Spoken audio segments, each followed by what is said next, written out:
Wie hoch ist das Risiko bei einer Peer-to-Peer-Plattform? Das ist zugegebenermaßen eine durchaus komplexe Frage, auf die es naturgemäß keine Antwort in nur einem einzelnen Satz geben kann. Gleichwohl kann man aber durchaus versuchen, diese Frage analytisch zu analysieren. Und genau das habe ich in den letzten Wochen gemacht und jetzt die erste Version vom Rethink Peer-to-Peer Risikoscore veröffentlicht. Das Ziel des neuen Modells besteht darin, die Risiken verschiedener Plattformen vergleichbar zu machen, damit Investoren fundierte Anlageentscheidungen treffen können, statt sich auf Bauchgefühl, Marketingversprechen oder intransparente Empfehlungen zu verlassen. Dafür schauen wir uns zunächst die angewandte Methodik im Detail an, wobei ich immer mal wieder auch einzelne Plattformen hervorheben werde, bevor wir schlussendlich die Gesamtergebnisse der einzelnen Plattformen besprechen werden. Zwei wichtige Hinweise kurz vorweg. Bei diesem Video handelt es sich um keine Form der Anlageberatung und zudem bewertet der Sicherheitsscore ausschließlich das Plattformrisiko. Kreditgeberrisiken und länderspezifische Risiken werden hier also nicht abgebildet und müssen daher separat betrachtet werden. Der Peer-to-Peer-Risikoscore bewertet Plattformen auf einer Skala von 0 bis 10, basierend auf bis zu maximal 100 erreichbaren Punkten in 5 Kategorien. Jeder einzelne Punkt muss sich dabei durch nachweisbare und öffentlich einsehbare Kriterien verdient werden. Das Modell verzichtet bewusst auf Kriterien wie Benutzerfreundlichkeit, App-Verfügbarkeit oder verschiedene Sprachinterfaces, da diese Faktoren zwar das Benutzererlebnis verbessern, jedoch nicht das Risiko minimieren, auf einer Plattform Geld zu verlieren. Zusätzlich zu den 5 Kategorien können dokumentierte Einzelvorfälle zu Punktabzügen führen. Diese sind in den jeweiligen Erfahrungsberichten auf dem Blog begründet und mit Quellen belegt. Eine wichtige Regel besteht zudem noch darin, dass es keine doppelte Bestrafung gibt. Jedes Ereignis wird nur einmal gewertet, entweder innerhalb einer Kategorie oder aber als Red Flag. Die Regulierung ist der grundlegendste Schutzrahmen für Investoren. Eine regulierte Plattform unterliegt einer staatlichen Aufsicht, die Mindeststandards bei Kapitalausstattung, Compliance und Transparenz durchsetzt. Im Krisenfall bieten regulierte Plattformen daher einen rechtlichen Rahmen, der bei unregulierten Anbietern nicht existiert. Der Score unterscheidet dabei 5 Regulierungsstufen. MiFID II-Lizenzen und ECSP-Lizenzen bilden die höchste Stufe mit jeweils 15 Punkten, da hierfür umfassende Compliance-Anforderungen vorausgesetzt werden. MiFID II-Plattformen bieten zusätzlich noch das Anlegerentschädigungssystem, während ECSP-Plattformen regulatorische Vorgaben zur Vermeidung von Interessenskonflikten zwischen Plattformbetreiber und Kreditprojekten einhalten müssen. Da beide Lizenzen unterschiedliche Schutzmechanismen bieten, die sich gegenseitig ausgleichen, werden diese im Score gleich bewertet. E-Geldinstitute unterliegen ebenfalls einer Aufsicht, allerdings zielt der Fokus primär auf den Zahlungsverkehr ab und nicht auf die Investmentprodukte. Unregulierte Plattformen bieten hingegen keinen Schutzrahmen, weshalb das strukturelle Risiko objektiv höher zu gewichten ist. Insofern bekommen 13 von 28 Plattformen in dieser Kategorie keine Punkte. Bei der finanziellen Stabilität wird bewertet, ob eine Plattform wirtschaftlich tragfähig ist und welche externen Kontrollmechanismen ihre Finanzdaten überprüfen. Das theoretische Maximum von 20 Punkten erfordert einen veröffentlichten, von einem Big Four Prüfer auditierten Jahresabschluss nach IFRS mit positivem Ergebnis und positivem Eigenkapital. Lediglich Bondora konnte hierbei alle Anforderungen für die maximale Punktanzahl erfüllen. Ohne einen veröffentlichten Jahresabschluss kann eine Plattform in dieser Kategorie keine Punkte erzielen, da keines der 6 Kriterien ohne Finanzbericht verifizierbar ist. Bei den regulierten Peer-to-Peer-Plattformen sind dabei sowohl Afranga als auch Profitus betroffen, die hier viele Punkte liegen gelassen haben.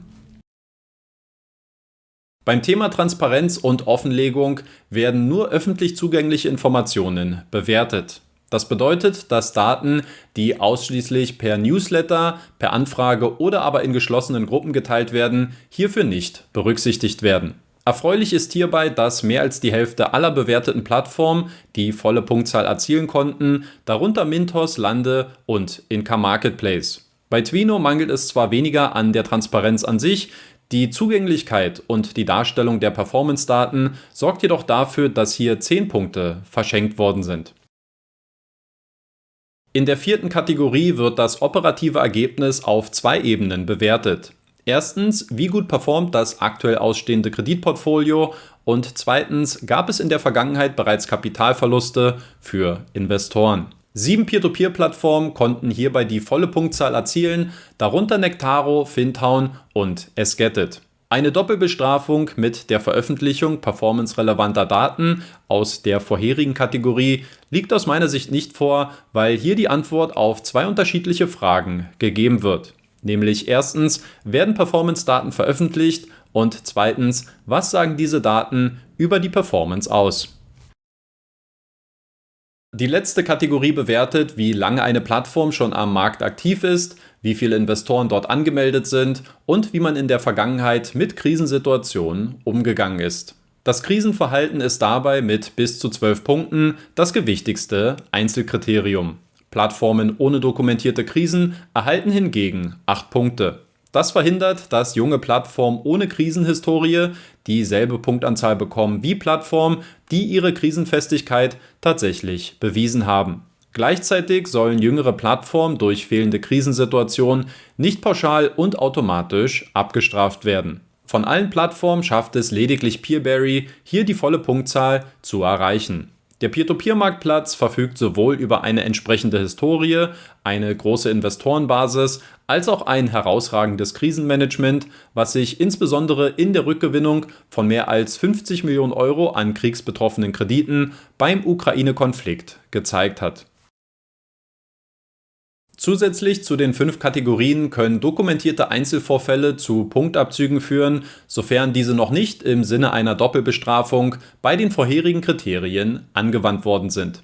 Hierfür gibt es 3 unterschiedliche Cluster, die je nach Sachverhalt mit 5, 7 oder sogar 10 Minuspunkten bewertet werden. Interessenskonflikte durch Gesellschafterüberschneidungen zwischen Plattform und Kreditgeber, die werden in meinem Risikomodell nicht pauschal bestraft. Ein Abzug erfolgt lediglich, wenn die Verflechtung aktiv verschleiert wurde oder wenn diese nachweislich zu Verlusten für Investoren geführt hat. Besonders stark betroffen sind in dieser Kategorie High Five mit 34 Strafpunkten, gefolgt von Debitum mit 19 und Estate Guru mit 17 abgezogenen Punkten. Hier seht ihr nun das vollständige Gesamtergebnis, welches mit 8,0 Punkten von Nectaro angeführt wird, dicht gefolgt von Crowdpeer, Lande und Peerberry. Zur Einordnung möchte ich an dieser Stelle noch ein paar kurze und wichtige Hinweise mitgeben. Egal ob dieses Ratingmodell oder aber ein anderes, die Auswahl der Kriterien und auch deren Gewichtung kann immer zu einem komplett neuen Ergebnis führen. Insofern entspricht auch dieses Risikomodell keiner absoluten und objektiven Wahrheit, auf dessen Basis mögliche Anlageentscheidungen getroffen werden sollten. Aus diesem Grund gab es bei mir auch seit 2022 kein neues und öffentliches Ratingsystem mehr, weil die Kriterien selten meinem persönlichen Anspruch gerecht werden konnten und weil ich keinen falschen Eindruck zum Rendite-Risikoprofil vermitteln wollte. Was mich beim aktuellen Risikomodell glücklich macht, ist der Umstand, dass der erzielte Bestwert nur bei 8 von 10 möglichen Punkten liegt, was aus meiner Sicht die hohen Anforderungen widerspiegelt, die hier erfüllt werden müssen. Gleichzeitig bedeuten 8 Punkte in diesem Zusammenhang nicht automatisch risikofrei, sondern es ist nach dem gewählten Maßstab die risikoärmste Option innerhalb einer riskanten Anlageklasse. Zudem möchte ich nochmal darauf hinweisen, dass es sich hierbei explizit um das Plattformrisiko handelt. Sehr häufig ist die Performance jedoch an die jeweiligen Kreditgeber gekoppelt, weshalb ich euch empfehlen würde, sich parallel auch die Kreditgeber-Vergleichsseite auf meinem Blog anzusehen. Was gefällt euch am Risikoscore und welche Verbesserungen würdet ihr vorschlagen? Schreibt mir euer Feedback gerne in die Kommentare. Danke euch fürs Zuschauen und bis zum nächsten Video. Haut rein, Leute. Ciao.